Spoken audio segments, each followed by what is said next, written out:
sapa setan iki sindiran iki.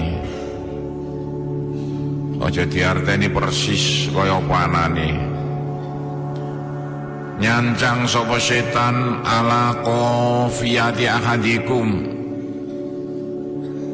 ing atase cara saiki citoke sirahe salah sijining sira kabeh. Ana sing ngarani mbun-bunane sirahe salah sijining sira kabeh. Pokoke nek dhuwure sirah sampeyan iki mulai mbun-bunan sampai citok iku dicancang setan. Sindirane disuwuk setan. Lan nyancange kapan idza huwa nalikane ana sapa ahadukum nama iku turu sapa ahadukum salah saukotin kelawan telung bundelan. Jadi nalikane sampean turu setan berusaha macem-macem cara kaya apa supaya sampean gak tangi dalu. Disebul setan telung sebulan nok buatuk sampean iku. Disuwuk apa mbek setan? Disebuli apa mbek setan? Sampean disirepi setan. Yadribu makana kulli ukdatin yadribu cara saiki yarane nyirepi sapa setan sampeyan disirepi makana kulli ukdatin ana panggonane saben-saben bundelan siji. Alaika marang alaika lailun tawilun farkut alaika iku keduwe sira lailun utawi dalu tawilun kang suwe farkut mongko turu sapa sira. Saben-saben sak suwukan sampeyan disirpi setan wis nang turu sing suwe aja tangi-tangi.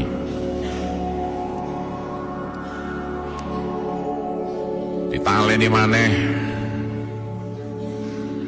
tiap-tiap naleni siji setan ngomong wis nang turu sing suwe aja tangi-tangi sampe telung suwukan sampean disirpi setan supaya nek turu sing suwe banget. Soale sampean turu senajan ta turu iku gak nglakoni dosa tapi umur sampeyan iku lho kalong. Mestine umur kena digunakno kanggo ndolek ganjaran malah umplang-umplang kaya kaset kosong padahal sampean direkam siang dan malam sak ketipan be apa arane iku dadi rekaman iso digunakno kanggo ndolek kaapian bareng dituru kasete okrok-okrok tapi nek maca Quran kasete maca Quran digawe dikiran shootingane shootingan dikiran barang turu shooting mlungker apik besok kabeh sampean buka sama setelno akhirat shootingan sampean. Ayo sampean perhitungno nek sampean sedina suwengi turune 8 jam upamane mulai jam piro? Mulai jam 09.00 sampai pagi 8 jam suwengi turu. Sampeyan umure 60 tahun. Sedina suwengi 24 jam. 8 jam pirang persene? Sepertelone. Berarti sampeyan kapan umure 60 tahun sing dige turu pirang tahun? 20 tahun. Padha wek sampeyan umure karek 40 tahun, go sing rupa sing 20 di ngoroke. Kasete ngrok ane emane-mani umur iki modal lho sing digawakno sampeyan medhun ring alam donya kanggo kulaan saake-ake ganjaran kanggo kekayaan sampeyan bisa no akhirat dadakan digawe turu wae. Sak menit setengah lho. Nek dimanfaatno iso oleh ganjaran padha karo maca Quran sepisan. Maca Quran sepisan niku suwene nek normal 8 sampai 10 jam. Sama iso manfaatno sak menit setengah oleh ganjaran padha karo maca Quran sepisan. Dimanfaatno kanggo apa ayo? Maca kulhu. Maca kulhu ping 3 gak sampai sak menit setengah. Nah ganjarane padha karo maca Quran sepisan. Nang sampean gawe turu sak jam pirang menit. Karek ngitung ae alangkah rugine sampean bisa nang akhirat. Kelongkongan gak karuan sampean mergo roh. Modal sampean buak-buak no alam donya kangge turu gak tangi-tangi. Turu gak tangi-tangi, hati-hati lho. Kerugiannya menungso paling gede bisa na akhirat. Apa gak ana ngungkuli waktu dibuak-buak kanggo ngorok turu gak tangi-tangi. Lah setan berusaha macam-macam cara supaya sampean besok na akhirat cek gak nggawa ganjaran, dijak nglakoni elek gak gelem cah pondok ya. Dijak nglencer nggone WBL ya gak gelem. Lah setan mampune apa? Sampeyan dikon turu, ngaji, dalu mulai teko langsung turu. Tangi-tangi wis buyar. Wassalamualaikum. Menungso, mari ku turu maneh. Lah menungso kok turu. Kalah mbek iwak. Iwak nang gone kaca tak delok gak tau turu, melek ya apa ya. Gak turu-turu. Soalnya apa? Jare Kanjeng Nabi nggone mbun-bunan sampean disebul setan 3 sebulan. Wa ini staiqadha mongko lamun ngelilir sapa ahadukum fadzakara mongko zikir ahadukum Allah ing Allah in halat mongko udar ukdatun apa bundelan siji. Nek sampean ngelilir langsung zikir. Zikire engko nguri diceritakno carane. Zikir tangi turu ya dongane donga tangi turu samane diulangi mulai sek kanak-kanake. Udar sitok. Wa idza tawaddoa nalikane wudu. Sapa hadukum in halat mongko udar ukdatun apa bundelan siji maneh. Nalikane saman wudu udar siji maneh karek sitok. Wa in sholla lamun sembayang ahadukum in halat mongko udar ukdatun apa bundelan siji. Dadi nek kapan wong mau tangi terus zikir, terus wudu, terus sholat, suwane setan mbun-mbun sang sampean mau ilang. Akibatnya sampean malah dadi wong sing seneng nglakoni kaapian, gak seneng nglakoni kaelekan. Disindiran kabeh to Kanjeng Nabi lho. Fas baka mongko isu-isu anahadukum nasyiton kalau kang sregep ibadah. Iban nafsi terbagus jiwane. Ini sampean kepengen dadi wong sing sregep nglakoni kaapian.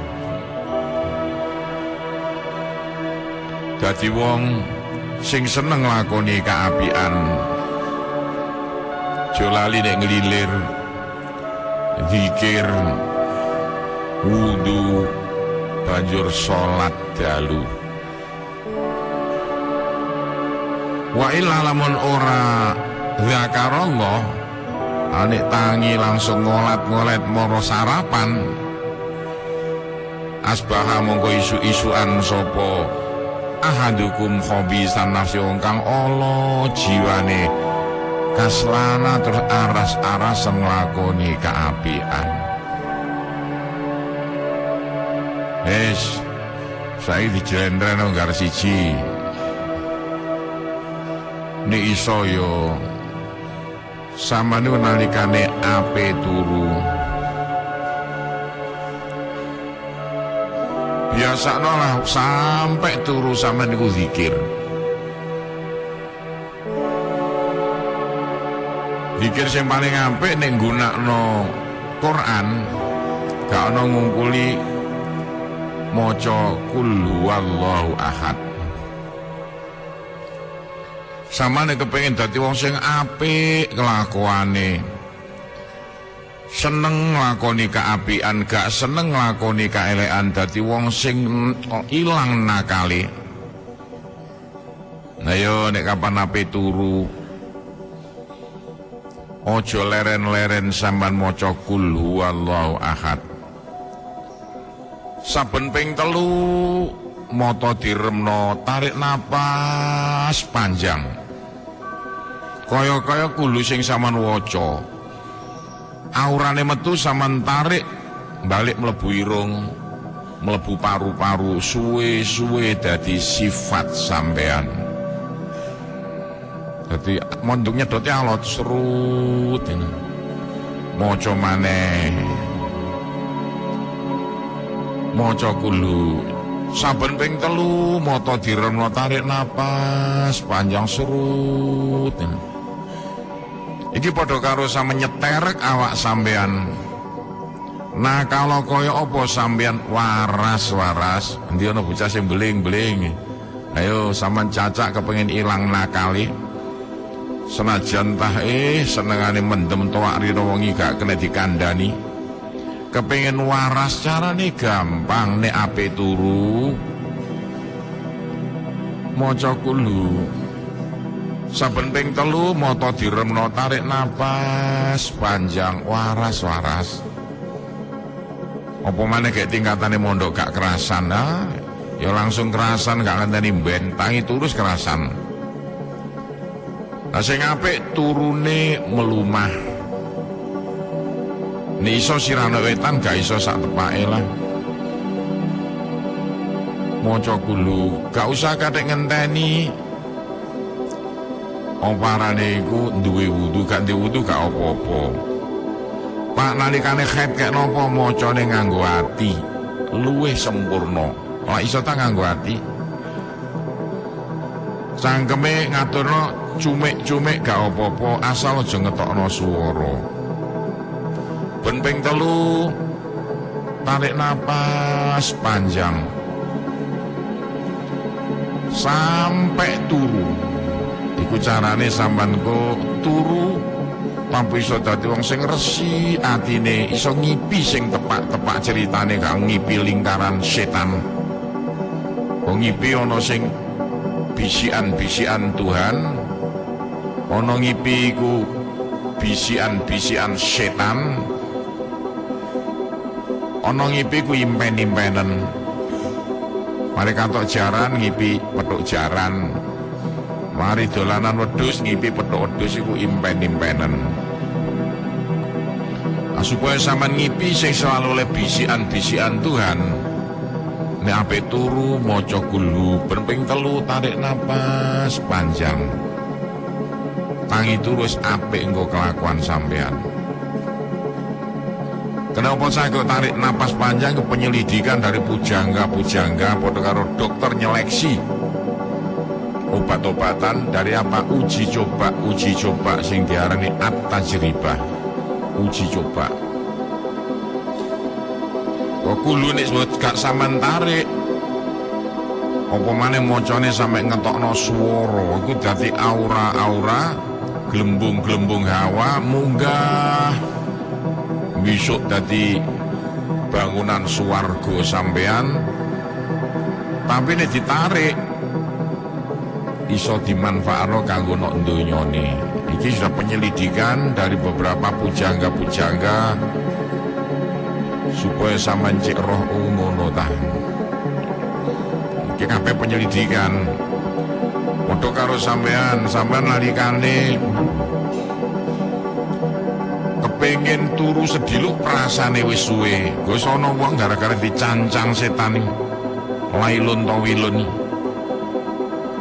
Turu 3 jam prasane gek setengah jam. Padahal 3 jam setengah. Iki karo setanan iki. Kena cancangane setan alai kalailun tawilun, turu jo tangi-tangi. Lah supaya sampean turu 1 jam prasane wis 5 jam. Turu setengah jam prasane 2 jam. Iku carane sing seneng sampean wiritan ben esuk sore, wiritan li ilafi Quraisyin ilafihim rikhlatas sita'i was-shaif. Li ilafi Quraisy iku samonoco ping 3 esuk, ping 3 sore. Niate njaluk ring Gusti Allah supaya nek turu gak suwe-suwe. Wis sampean turu 1/4 jam prasane wis 1 jam setengah. Wis lega aku turu kok wis suwi wisan. Malem-melek digunakno kanggo ngapalno, kok tugas sampean ngapalno. Ngapal agama padha karo belajar agama lho. Belajar agama 1 jam ganjarane luwih akeh timbang wiritan setahun. Bukan sembahyang dalu tok, kok tugas sama nomor 1 ngapalno. Apa sing diulangno nang sekolahan diapalno. Ngapal waktu dalu. Jeka turu wae. Li ilafi Quraisy diwaca esuk ping 3, sore ping 3 ku suwe-suwe sampean malih turu sediluk perasane wis suwe setengah mati. Gak kena dicancang setan mau. Mosok turu 8 jam perasane ke setengah jam. Iki menungso ta opo iki. Wis tapi dimanfaatno nalikane sampean ngelilir. Gunakno kanggo ibadah sing paling top kanggone sampean ngapalno pelajaran sing diulangno sampean kanggone pelajaran sekolahe. Wong tingkat-tingkat lho jarene Al-Qur'an ana laibun walahwun wazinatun. Masa sampean masane masa belajar. Rawahul Bukhari wa Muslim. An Abi Hurairah radhiyallahu an qala Rasulullah sallallahu alaihi wasallam.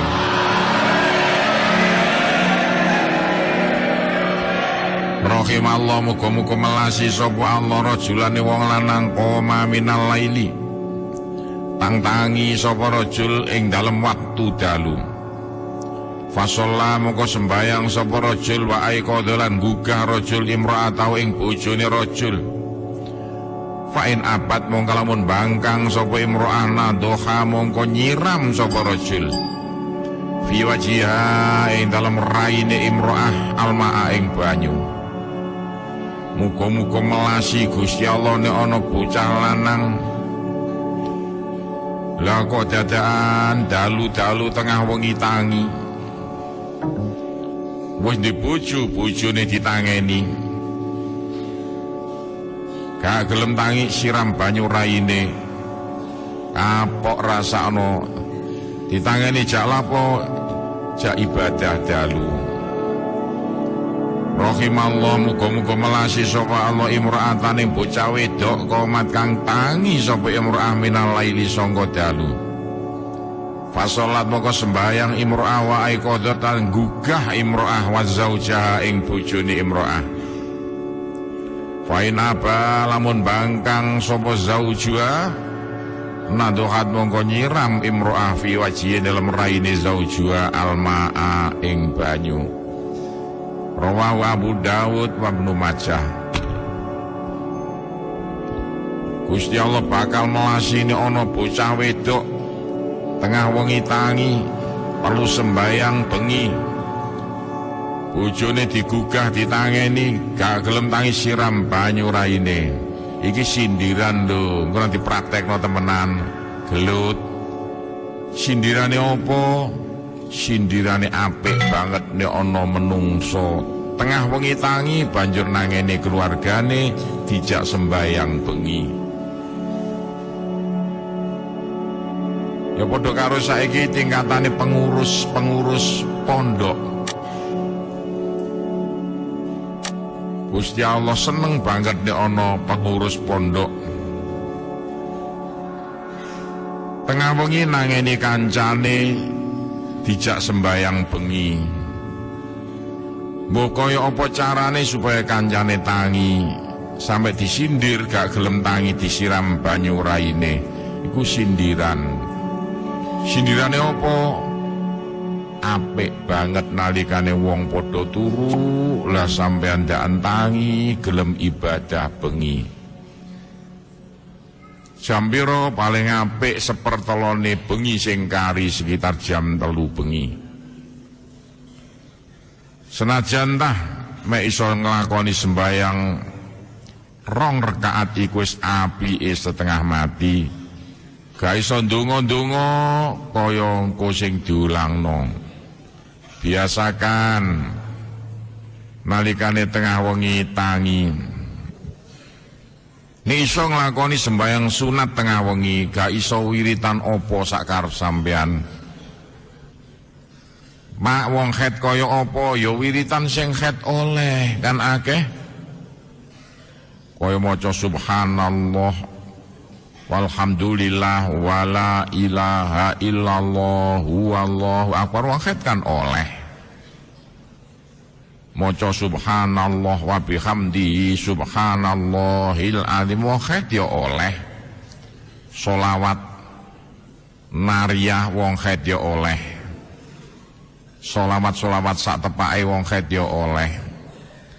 Jangan ketinggalan zaman kok alasan gek khet malah kesempatan khet iku digawe maca wiritan-wiritan sing ganjarane gedhe lakone enteng.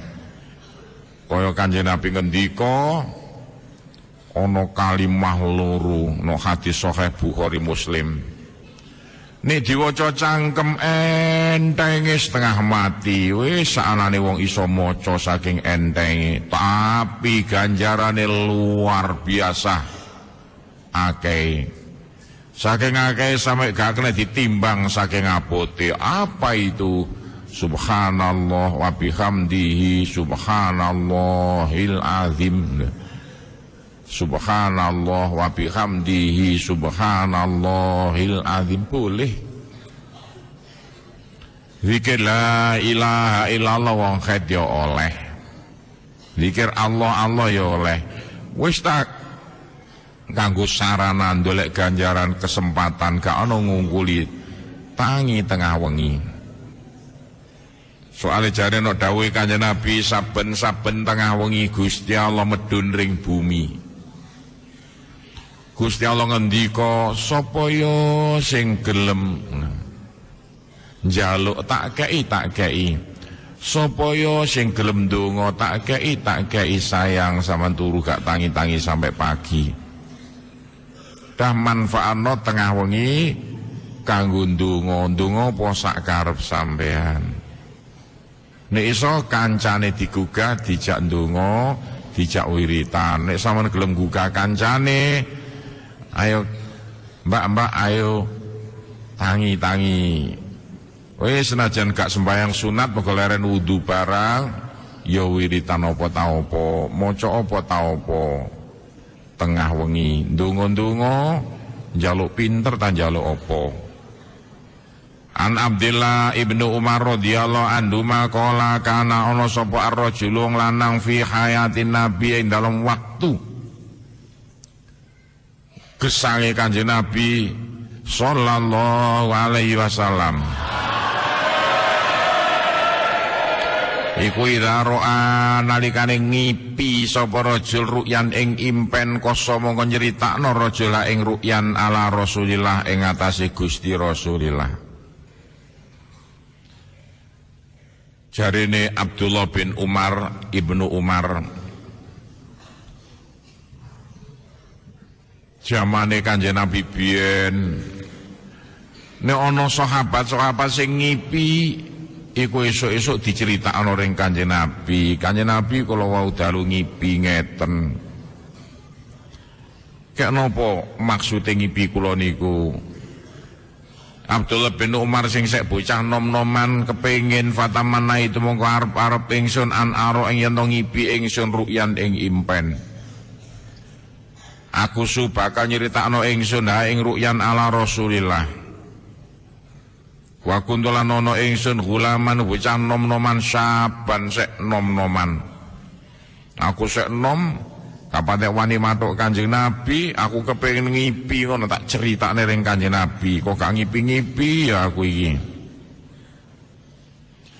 Cah nom-nom jaman Kanjeng Nabi iku aku kuntulan ana ingsun anamu iku turu ingsun fil masjid ing dalam masjid ala ahdi Rasulullah ing atase jamane Rasulullah. Bocah nom-noman biyen Joko-joko iku nek dalu turune nang masjid. Dadi jaman Kanjeng Nabi bocah-bocah nom-noman turune turu nang masjid. Gak turu jero kamar mekungkung. Plungkar kaya ula sawa. Turu nang masjid. Kene biyen rata-rata zaman sek nom-noman turune nok langgar nok masjid, warang turu omah. Masjid kene sek welek ben poso kene turu nok masjid nabuk beduk kene. Duandang kebiyen durung ana speaker. Zaman tahun sekitar 62 kene turu masjid kene sek akeh gendruwone. Turu masjid derajat, suwe kene turu masjid derajat, pan esuk ngaji. Turu langgar wetan, dadi gak tahu turu zaman cilikku nang jero omah. Turuku nang langgar, nang masjid, gak tahu bantalan. Ya bantalan tangan mek kanyepen campur katuken. Sampai pirang-pirang tahun kene turu nang masjid. Turu nang langgar campur bocah pirang-pirang nek sore dolanan gak karuan, mari ku langsung mlungker turu nang masjid. Kaya zaman Kanjeng Nabi bocah-bocah nom-noman termasuk Abdullah bin Umar turune nang masjid. Dadaan sijining dalu Abdullah bin Umar ngipi. Faro'a itu mongko ngipi ingsun fin naume dalam turu ka anna malaka ini kaya-kaya ana malaikat loro. Akhodani nyekeli sapa malaka ini ingsun. Pada apa moko budal malakani bi karan ingsun ilan nari maring neraka. Dadak aku ngipi prasa kono malaikat loro teko. Lah aku dicekel diseret malaikat loro, aku dijak ndelok neraka. Iki apa ngipi kok dijak ndelok neraka? Fa idzan dumadaan ya ta narkum matwiyatun. Katoyil bi'ri. Matwiyatun iku apa caket tembok mumet sing kanggo magri iku. Saya diarani kok dikepung ya gak ana kaya nok nggone ngarepe masjid iku kan ana jublangan terus ana temboke mumet iku arane apa? Ayo. Ya iku matwiyatun jenenge. Apa? Di tembok ono ae katoyil bi'ri kaya tembokaning sumur. Dadaan neraka kaya ana tembokane mumet. Persis kaya sumur sing wombo. Genine mbulat-mbulat. Wa idzan dumadaan lah iku keduwe nar. Kornani asai makna kornan ya sungu ta. Nek kene yo gak sungu ono diarani apa puncak loro. Ono puncake loro. Pinggir kono mbek pinggir kono. Tak wasi wa idzan dumadaan fiya iku ing dalem narna sunu tae menungso kot aruf tukang teman-teman kenal ingsun hum ing nar. Tak delok nang jero neraka akeh menungso sing aku kenal. Lho, aku kenal Iko lapono neraka. Banyak wong ngipi ta, kadang ngipine bocah cilik pisan. Wong ngipi ku sindiran.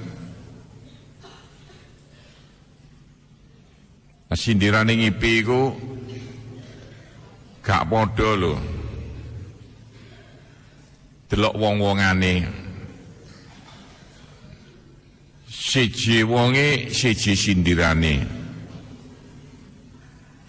Biyen kene tau ngaji kitab, ngulangi kitab tafsirane Impen. Pengarang kitabnya kondang gak karuan zamane tabiin biyen. Sijining dina pas ngaji ana wong takon, "Mbah Yai ana apa? Kula wau dalu ngipi, Mbah Yai. Ngipi apa? Praos kula enten wong azan." Jawabe kiai ini, "Oh, awakmu bakal iso budal haji tahun iki." Matur kasun Mbah Yai. Sedilungkah sana maneh wong teko, "Mbah Yai ana apa? Kula wau dalu ngipi, Mbah Yai. Ngipi apa?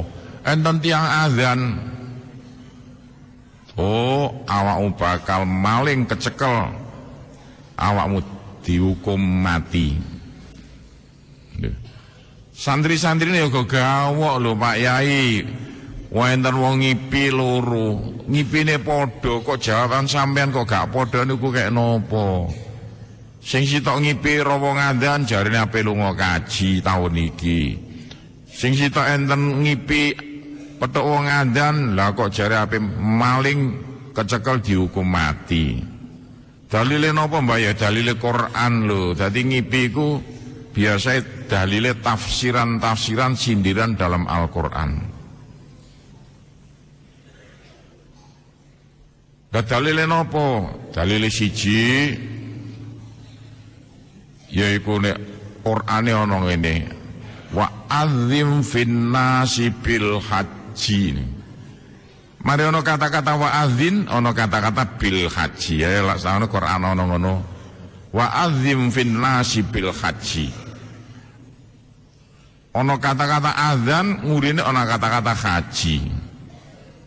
Dadi wong iku mergo katoke wonge kelakuane apik, tak wasi ngipi adzan berarti apik budal haji. Ya temenan. Tahun iki iso budal haji. Barang sing sitoke katoke mbuling bledet. Rambute gondrong gak tau adus. Ngipi petuk adzan, diputus sampai maling kecekel dihukum mati. Dalile ana Quran. Ayo surat nongoni surat Yusuf lah ono kata-kata Nabi Yusuf ngendika wa adzana muadzinun ayyatuhal ir innakum lasarikun. Sarikun maknane maling. Nabi Yusuf ngomong, "Ayo kandhanono." Iku dulur-dulure iku lho.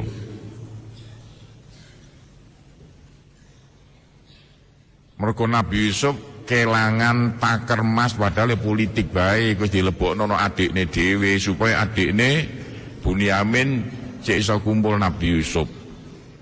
Kata-katane wa adzana, ana kata-kata adzan no ayat no ngurine lasarikun maling.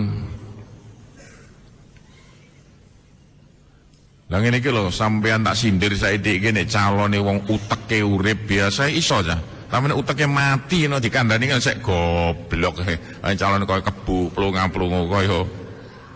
Ayo mosok sama tak sindir ngene nek calone utek sampean urip mesti iya.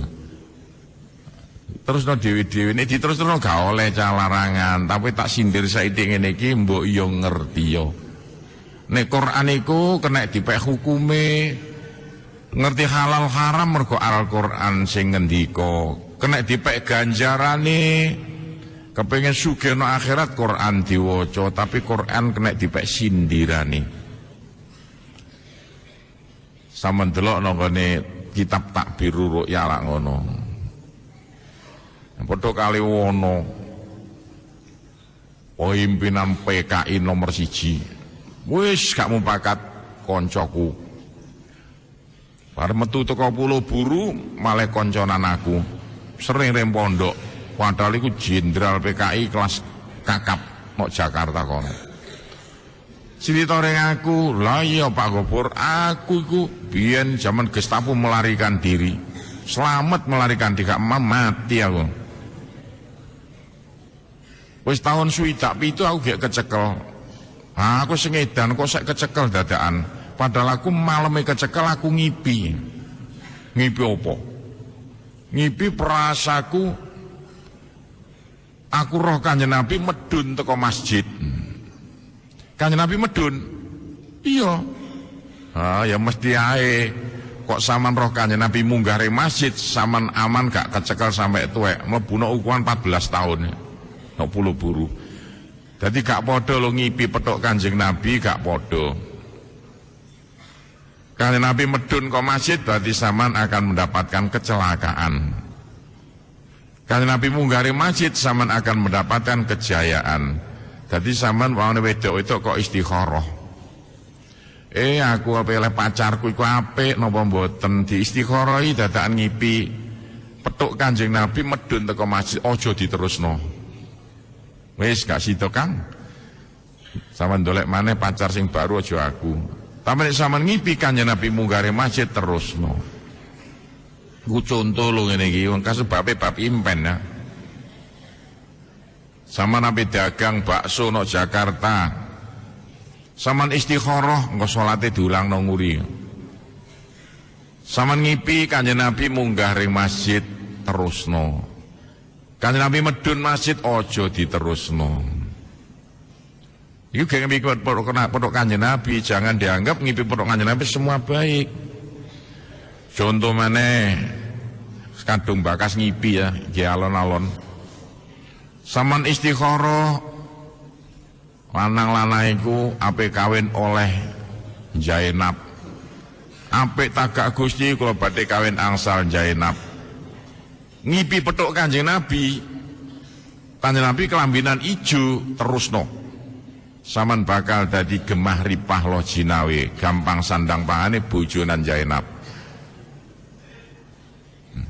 Tapi biasanya umure gak dawa, kena kencing manis gak sampai tua, biasanya. Saman ngipi petuk Kanjeng Nabi kelambinan putih terusno. Saman bakal rukun sak bojo saman gak tau padu, umure dawa, gak mati-mati tapi gak patek di dhuwit. Enak ndi kira-kira. Saman ngipi petuk Kanjeng Nabi kok kelambinan abang. Saman titeni saman bojonan Zainab eker-ekeran. Sambel pedis padu, sambel gak pedis padu. Dudoe dudo soto padu, dudo rawon padu, bendina padu ae gak ono pitan gak ono oleh sampai tuwa. Saman ngipi petuk Kanjeng Nabi kelambinan ireng aja diterusno. Saman gak suwe bakal mati gara-gara bojonan Zainab. Lho, iku gek ngipi petuk Kanjeng Nabi ya gak podo. Podo kan nek kitabe ngipi adzan gak podo. Dadi anjur angger ngipi ditafsiri. Lah iki ngono, Abdullah bin Umar ngipi. Wong sek cilik ngipi perasane petuk malaikat loro dijak ring neraka ndelok neraka. Waja'al tumeka tandang ingsun iku aku lu ngucap ingsun auzubillah minan nar nyuwun pangreksa kula billahi mara Allah minan nar sanga neraka. Kala ngendika sapa Abdullah bin Umar. Fala koina mongko nemonina ing kita. Fala qiyana mongko nemonina ing kita. Fala qiyana malakun saha malaikat akharu kang liya. Gak sono malaikat liya meneh teko rene. Faqala ngucap malakun akhar limare isum lantar aja wedi. Ngompong wasi ae. Esuk-esuk aku ndoleki Kanjeng Nabi sungkan tak critakno ring Mbak Yuku. Mbak Yune kan bojone Kanjeng Nabi. Siti Hafsah iku yukne Abdullah bin Umar. Fakasos tumangka nyritakno ingsun ing ru'yahmu ing impen ala Hafsah ing ate Mbak Yuku Siti Hafsah. Aku pementuki Kanjeng Nabi gak wani sek cilik tak critakno Mbak Yuku Siti Hafsah garwane Kanjeng Nabi. Fakosot mongko nyritakno sapa ing ru'yah sapa Hafsah ala Rasulillah ing atase Gusti Rasulillah. Siti Hafsah cerita, adikku lho Kanjeng Nabi ngipi diceritakno ring Kanjeng Nabi. Kaya apa Kanjeng Nabi ngendika? Faqala ngendika Kanjeng Nabi nikmar rajul. Utai sak bagus-bagus wong lanang Abdullah bin Umar. Oh, Abdullah bin Umar bakal dadi apik-apike menungso. Laukana lamun ana Abdullah iku yusolli sembahyang Abdullah minal laili dalam waktu dalu. Nek Abdullah bin Umar gelem tangi tengah wengi banjur gelem sembahyang bengi. Ki nyindir temenan apik banget nek ana bocah santri gelem tangi tengah wengi banjur nglakoni sembahyang bengi. Wis dadi apik-apike santri. Kaya apa Abdullah bin Umar barang diceritani kaya mengkono? Fakana mongko ana sapa Abdullah bin Umar ba'dal ba'du. Sause ngipi ba'du sause ru'ya sause ngipi. Iku layana ora tau turu Abdullah bin Umar minal laili ing dalam waktu dalu illa qalilan kejaba sedilu banget. Mariku Abdullah bin Umar nek dalu gak patek turu padahal sek bocah senengane sembayang bengi nalikane wong wae padha turu. Sembayang dalu iku bakal iso ndadekno sampeyan dadi wong sing apik kelakuane. Rawahul Bukhari wa Muslim aidon halimane. Nah, kesempatan kaya ngene iki gunakno pumbung sampean sek nok pondok, kesempatan nok pondok ndolek saldo sing wae setengah mati saya ngombiso nek tuwa wis gak patek ngoyo ndolek ganjaran muga jaman mondoke wis ngumpulo ganjaran sak pirang-pirang. Jangan buang-buang waktu jaman sampean sek nok pondok. Kene dhewe nyereng ibadah iku terang-terangan jaman sek mondok ya. Saiki males kok kakean penggawean mikirno kaya apa supaya sampean ya pinter ngaji. Kene rino wengi mikir wis gak sempat kaya biyen wiritan-wiritan jaman seno pondok biyen. Paling nyereng biyen zamane sekitar tahun 70-an, 71, 72. Nyereng setengah mati. Wis duwe saldo kok sak pirang-pirang, sampean di saldo yen durung. Ayo nyereng kesempatan umum sek pengangguran, gak ndek bojo, gak ndek anak. Ngape lapo maneh ta? Aja mondok amen turu lho. Mondok nang amen turu. Buak-buak waktu. An Abdullah bin Salam qala Abdullah lama qadima nalikane teka sapa Rasulullah sallallahu alaihi wasallam Al-Madinah ing Madinah in hafalan nas bukan jimha iki in hafalas nas mongko gemruduk utawa ngepung sapa anas menungso ngepung ilahi marang Rasulullah nalikane Kanjeng Nabi hijrah ninggal Mekah nuju ring Madinah. Wong Madinah kemrubut gak karuan. Peristiwa hijrah iki lah sing sampai saiki dike aneh-anehan tingkat donya. Wong Kristen sing pinter-pinter ku gawok ring Kanjeng Nabi kok iso hijrah. Ikilah sing digawe sampai Kanjeng Nabi dicatet no 100 orang hebat di dunia karangane wong Kristen teko Inggris. Orang hebat di dunia mulai Nabi Adam sampai saiki nomor 1 Kanjeng Nabi Muhammad sing aran dudu wong Islam, dudu Mekah Madinah, dudu wong Kristen no Inggris. Lho kenapa gawok Kanjeng Nabi kok iso hijrah ya? Gawok. Iki politik sing luar biasa tentang hijrah. Kene mempelajari hijrah iku sampai teko hadroh. Enggak siji tak utak-utik baru tahu nek Kanjeng Nabi iku keanehan dunia. Wong-wong Mekah gak sepiro sing mlebu Islam. Wong Madinah wis mlebu Islam sedaya. Mekah Madinah adohe sekitar 480 kilo. Mekah Madinah. Sehingga sahabat-sahabat Mekah diperintahno Kanjeng Nabi budhal ing Madinah sedaya. Termasuk Sayyidina Umar diperintahno budhal ing Madinah. Kanjeng Nabi nok Mekah karek ijen karo Abu Bakar lan Sayyidina Ali sek cilik waktu iku. Lah wong Mekah kafir-kafir Mekah ya tenang-tenang ae, jaro ae Muhammad cek karek dhewenan kok matenane cek gampang setengah mati. Kira politike Kanjeng Nabi lan bukti nek Gusti Allah iku kuwasa. Kanjeng Nabi karek ijen omplang-omplang nok Mekah. Kumpul karo wong kafir sing kereng setengah mati. Kanjeng Nabi karo Abu Bakar lan Sayyidina Ali wong telu ndandil. Kan keanehan donya. Jare wong kafir lah pisane iki Muhammad dipateni wis gak ndibolo gak ndi apa.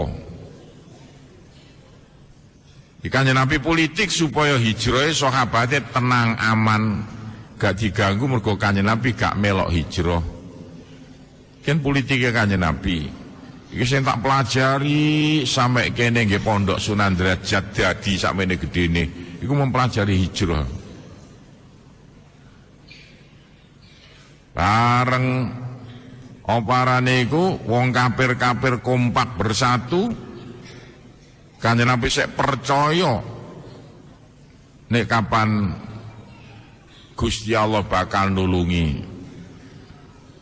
Wong kafir ngumpul pendekar-pendekar sing sekti mandraguna. Teko daerah-daerah dikumpulno sedaya, dina wis ditentokno, kon nggo pedang sing luwandepe setengah mati, engko bengi Kanjeng Nabi dicecel-cecel dipateni. Pompong Kanjeng Nabi Muhammad gak duwe bolo. Karena ijen omplang-omplang. Iki politik Kanjeng Nabi sing kudu dipelajari. Kanjeng Nabi asar-asar ngomong ring Abu Bakar, ayo engko bengi tak parani enteni nang omah sampean budal hijrah. Siap Kanjeng Nabi. Abu Bakar umure 2 tahun di bawah Kanjeng Nabi. Wes Kanjeng Nabi nang omahe karo Sayyidina Ali sing sek cilik waktu iku. Sek Joko nom-noman, karon-karonan, kabeh keluargane diubrak ring Madinah hijrah. Mulai asar omahe Kanjeng Nabi dikepung. Wong kafir-kafir sing sekti mandraguna gedhe dhuwur brengose dawa-dawa wis rambuté gak mumpakat. Kereng-kerenge. Kanjeng Nabi tenang-tenang ae nok jero omahe guya-guyu karo Sayyidina Ali. Kanjeng Nabi sik yakin innallaha ma'ana, Gusti Allah bakal nulungi aku. Sing ngepung tambah oparane kumpul, sing ngepung tambah kumpul. Pimpinan sing ngepung omahe Kanjeng Nabi gak ono maneh Abu Sufyan, Abu Jahal, Abu Lahab, bangsa abu-abuan nih. Ngowae komandan ring pendekar-pendekar mau sadurunge tak komandani ojo kesusu Kanjeng Nabi dipateni. Tengah wengi aku teko baru tak komandani dhewe. Ayo bareng-bareng Muhammad diceceh-ceceh sampai mati. Wah mariku nekakno omben-ombenan toak Tuban. Wis wadah genuk gede-gede sanane pendekar-pendekar diombeni kabeh perayaan nok omahe Kanjeng kiwa tengen omahe Kanjeng Nabi. Kanjeng Nabi nang jero omah karek wong loro karo Sayyidina Ali. Bareng sekitar wis jam 09.00 bengi wong kafir-kafir wis ngenteni perintah Kanjeng Nabi ngomong ning Sayyidina Ali lagi politike. Ali klambiku nggonen kamarku turonono gedheke tak bolongane cik digawe inceng-incengan. Sayyidina Ali nganggo pakaiane Kanjeng Nabi. Gedheke kamare Kanjeng Nabi dibolongi. Kemule Kanjeng Nabi digawe kemulan Sayyidina Ali kemuran berukut. Gak katok sirahe, katok awake tok. Perasane wong kafir-kafir diincang-incang Sayyidina Ali ku Kanjeng Nabi. Lah Kanjeng Nabi kemana? Nah ikilah baru bukti Gusti Allah kuwasa. Sayyidina Ali pesen, Kanjeng Nabi dikepung wong kafir seman badhe ten pundi? Aja ngomo, aja kuwatir Ali, innallaha ma'ana. Gusti Allah bakal nulungi aku. Kanjeng Nabi mek lemah. Omahe Kanjeng Nabi gak plesteran ngene cah lemah. Wedi ireng. Wedi dicakup sak cawukan. Lawang dibuka saithik Kanjeng Nabi maca sijining ayat teko Al-Qur'an. Wa ja'alna mim baini aydihim saddaw wa min khalfihim saddam. Fa aghshaynahum fahum la yubsirun. Lawang dibuka saithik lemah sak cawan disaurno ring latar payur saanane wong kafir angop bareng. Wah, beleng turu. Wah, beleng turu. Lah kok wong kafir gak kena diitung ana sing ngarani 100 ana ngare 40 pendekar-pendekar sekti mandraguna keturun tumpang tindih. Gak ana sing lilir sitok-sitok, ngorok kabeh. Padha cawe wedok ning ngaji bengi. Ngor sing tiba nguri. Lawang dibuka Kanjeng Nabi. Kanjeng Nabi ngendika enteng ae lah kok tidur semuanya Kang. Lho kok sek sempate Kanjeng Nabi guyon. Kanjeng Nabi nyakupi wedi dibiyokno nang gone rambutnya wong kafir-kafir, rambutnya berintik nang gondrong ya. Nanti soki wedi sak cawukan sak candane apike. Kanjeng Nabi metu dada. Selamat tinggal. Kanjeng Nabi marani Abu Bakar. Salin Sayyidina Muhammadin wa ala alihi wa sahbihi ajmain. Amma ba'du, fadlu qiyamil laili. Utawi iki kon nerangno keutamaane ibadah dalu. Ibadah dalu sing paling apik pakai salat sunat dalu. Utawa wiritan-wiritan sing dilakoni waktu dalu. Khususe maca Quran waktu dalu-dalu. Kutrape termasuk qiyamul laili. Bukan qiyamul laili hanya sembahyang sunat tok, tapi termasuk qiyamul laili wiritan zikiran sing diwaca waktu